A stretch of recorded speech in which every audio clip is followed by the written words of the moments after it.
મિત્રો, ધારો કે તમે એક યુવાન માં છો, માત્ર 28 વર્ષની. તમારા પતિ સાથે સુખનું સપનું જોયું હોય, નાની દીકરીના હાસ્યથી ઘર ગુંજતું હોય, અને અચાનક એક રાત્રે પતિને છાતીમાં અસહ્ય દુખાવો થાય. તમે તેને હોસ્પિટલ પહોંચાડો, પણ ડૉક્ટરના હાથમાંથી તેનો મૃતદેહ આવે. સાસરિયામાં કોઈ ન હોય, તમારા મા બાપ પણ દુનિયામાં ન હોય. તમે 3 વર્ષની નાની દીકરીને સાથી સાથે વગાડીને રડો, અને દુનિયા તમને એકલી છોડી દે. તમે ઘરનું ભાડું ન ભરી શકો, દીકરીને દૂધ ન મળે, અને તમારે સવારે ઉઠીને દીકરીને પાડોશી પાસે મૂકીને ખેતરમાં મજૂરી કરવા જવું પડે. ધૂપમાં ઝૂંપીને કામ કરો, પગમાં લોહીના ફોલા પડી જાય, પીઠ તૂટી જાય, પણ કોઈ પૂછનારું ન હોય. અને રાત્રે પાછા ફરો તો દીકરી ભૂખી રડતી હોય, અને તમે તેને વળગીને આંસુ પી જાઓ. અને પછી એક સાદો ખેડૂત આવે, જે તમારા દર્દને પોતાના દર્દ જેવું સમજે, તમારી દીકરીને પપ્પા કહેવડાવે, તમારા તૂટેલા હૃદયમાં ફરીથી પ્રેમનો દીવો પ્રગટાવે. શું આવો સાચો પ્રેમ હજી પણ ગામડાની માટીમાં છુપાયેલો છે? શું ભગવાન દરેક એકલી માને એક રક્ષક જરૂર મોકલે છે? મિત્રો, આજની આ વાર્તા સાંભળીને તમારી આંખોમાંથી આંસુની અવિરત ધારા વહેતી થઈ જશે, હૃદય દ્રવી ઉઠશે, અને અંતે આશાની એક નવી કિરણ તમને હસાવી દેશે. મિત્રો, આ વાર્તા નથી, એક સાચા દર્દની કરુણ કહાની છે, જે તમને રડાવશે પણ જીવવાની હિંમત આપશે. તો તૈયાર થઈ જાઓ, કારણ કે આ વાર્તા તમારા હૃદયને હલાવી નાખશે. મિત્રો, મારું નામ કાજલ છે, અને મારી ઉંમર 28 વર્ષની છે. મારી પાસે એક નાનકડી દીકરી છે, નામ છે રિયા, માત્ર 3 વર્ષની. તેની મીઠી મીઠી બોલવાની રીત, નાના હાથની નરમ લપેટ, અને આંખોમાં છલકાતી નિર્દોષતા આજ મારા જીવનનું એકમાત્ર કારણ છે. રિયાના પપ્પાનું નામ હતું વિજય. અમારા લગ્નને 4 વર્ષ થયા હતા. વિજય ગામની નાનકડી દુકાનમાં કામ કરતો. તેનું હસવું એવું હતું કે આખું ઘર પ્રકાશી ઉઠતું. સવારે ઉઠીને તે મને કહેતો, કાજલ, તું મારી જાન છે, મારી દુનિયા છે. અને રિયા તો મારી આંખની કીકી. તે રિયાને ખોવામાં લઈને ગીતો ગાતો. નાની મારી રિયા, પપ્પાની પ્યારી રિયા, ચાંદા મામા આવો ને, મારી દીકરીને લઈ જાઓ ને. અને હું તેમને જોઈને મનમાં હસતી. અમારું નાનું ઝૂંપડું સુખથી ભરેલું હતું. વિજય કહેતો, કાજલ, એક દિવસ હું મોટું ઘર બનાવીશ, રિયાને સારી શાળામાં મૂકીશ, તને ક્યારેય દુઃખ નહીં થાય. તેના શબ્દો આજે પણ મારા કાનમાં ગુંજે છે. પણ તેનું સપનું અધૂરું રહી ગયું. એક રાત્રે અચાનક વિજયને છાતીમાં અસહ્ય દુખાવો થયો. તેણે બૂમ પાડી, કાજલ, કાજલ, છાતી ફાટી જાય છે. મેં રિયાને ઊંઘતી મૂકીને તેને વગાડ્યો. ગામમાં રાત્રે ડૉક્ટર ક્યાંથી મળે? મેં પાડોશીઓને બોલાવ્યા. તેને સાયકલ પર બેસાડીને શહેરની હોસ્પિટલ પહોંચાડ્યો. રસ્તામાં તે મારો હાથ પકડીને બોલતો રહ્યો, કાજલ, કાજલ, રિયાને સંભાળજે. હોસ્પિટલમાં ડૉક્ટરે તપાસ કરી અને કહ્યું, મેજર હાર્ટ એટેક. અમે બચાવી શક્યા નહીં. મેં વિજયનો મૃતદેહ જોયો ત્યારે મારું વિશ્વ અંધકારમય થઈ ગયું. હું તેની છાતી પર માથું મૂકીને રડી, વિજય, વિજય, તું મને છોડીને ક્યાં ગયો? અમે કેવી રીતે જીવશું? રિયા મારી પાસે આવી અને કહેવા લાગી, મમ્મી, મમ્મી, પપ્પા ક્યાં ગયા? તેનો પ્રશ્ન સાંભળીને મારું હૃદય ફાટી ગયું. તે દિવસથી મારા આંસુ ન રોકાયા. વિજય ગયા પછી મારી પાસે કંઈ બચ્યું નહીં. સાસરિયામાં કોઈ નહોતું. વિજયના મા બાપ તેના જન્મ પહેલાં જ ગુજરી ગયા હતા. મારા મા બાપ પણ અગાઉ જ એક અકસ્માતમાં મરી ગયા હતા. હું અને રિયા એકલા પડી ગયા. ઘરનું ભાડું ન ભરી શકી. માલિકે કાઢી મૂકી. મેં ગામમાં જ એક જૂનું ઝૂંપડું ભાડે લીધું. જ્યાં વરસાદ આવે તો છત પરથી પાણી ટપકે.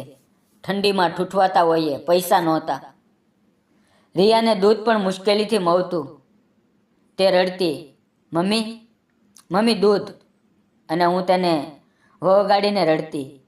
મેં પાડોશી કાકીને વિનંતી કરી, કાકી રિયાને તમારી પાસે મૂકું? હું ખેતરમાં મજૂરી કરીને પૈસા લાવીશ. કાકીએ દયા ખાઈને હા કરી, પણ તેમની પાસે પણ પોતાના બાળકો હતા. હું સવારે 4 વાગ્યે ઉઠું, રિયાને જગાડીને કાકી પાસે મૂકું.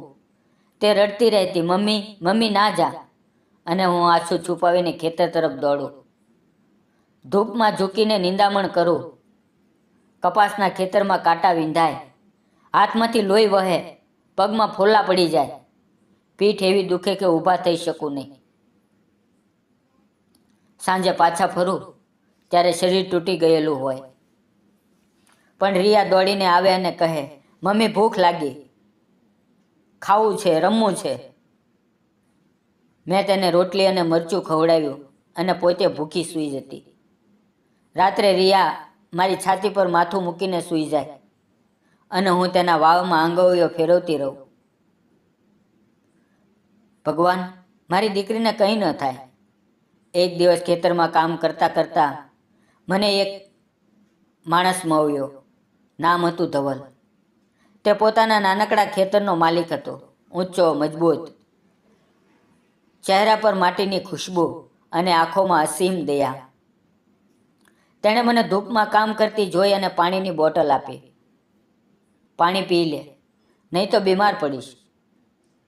મેં શરમાઈને પાણી પીધું અને તે હસીને પોતાના ખેતર તરફ ગયો. તે પછી તે રોજ મળવા લાગ્યો. ક્યારેક મને વધારાનું કામ આપે અને વધુ મજૂરી આપે. ક્યારેક રિયા માટે તાજા ફળ કે દહીં લાવે.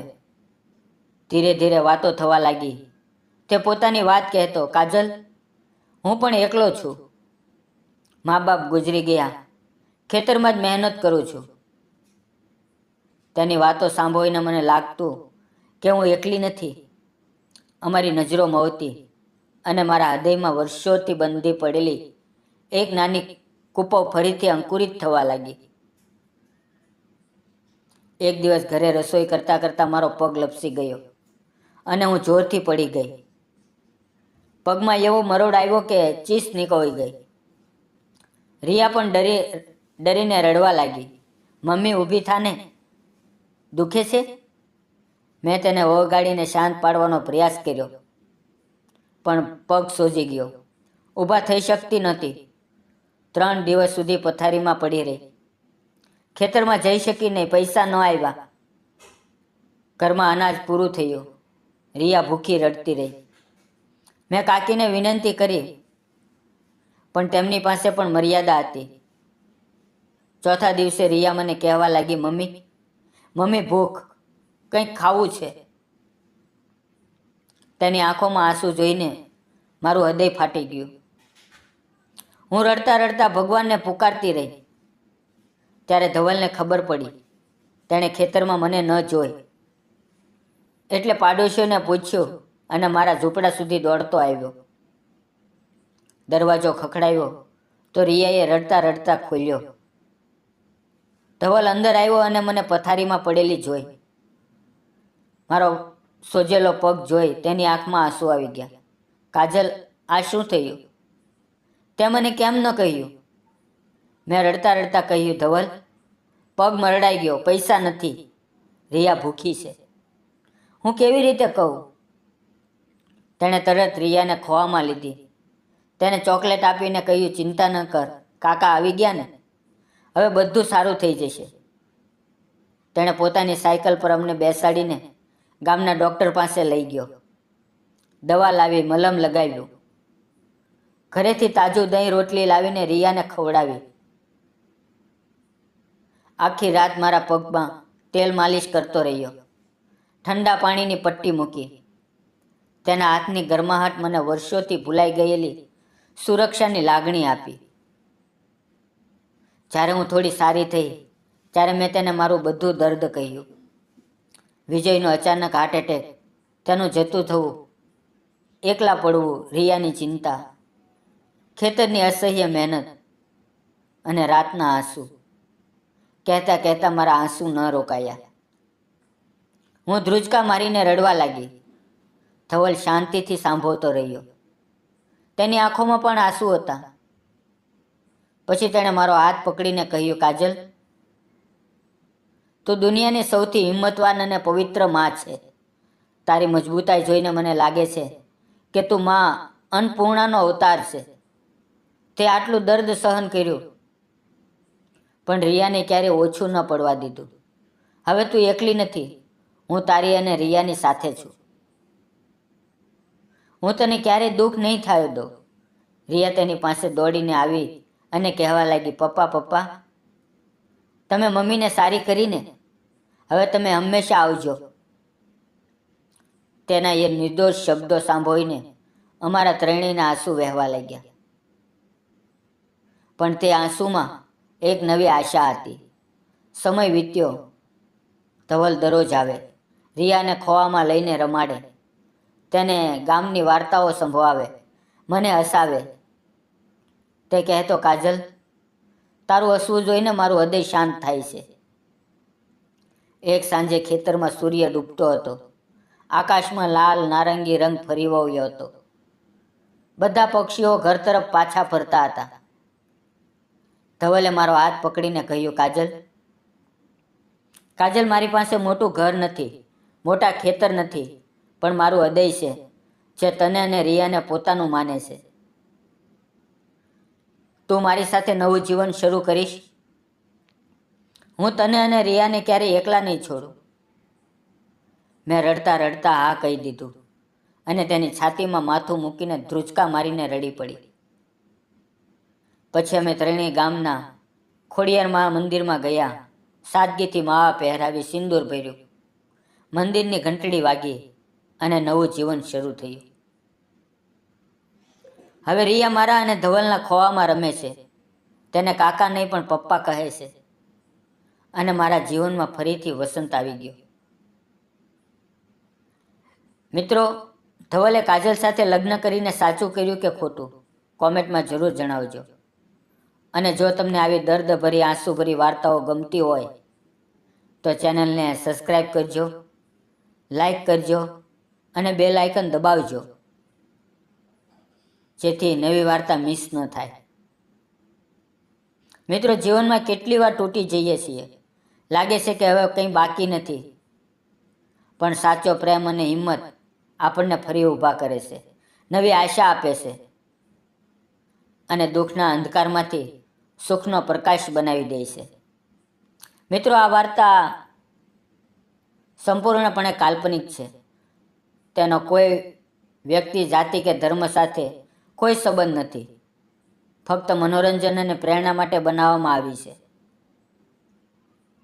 મિત્રો, આવતીકાલનો વિડીયો જોવાનું ચૂકશો નહીં. ફરી મળીએ એક નવા વિડીયોમાં. ત્યાં સુધી આવજો. ધન્યવાદ મિત્રો.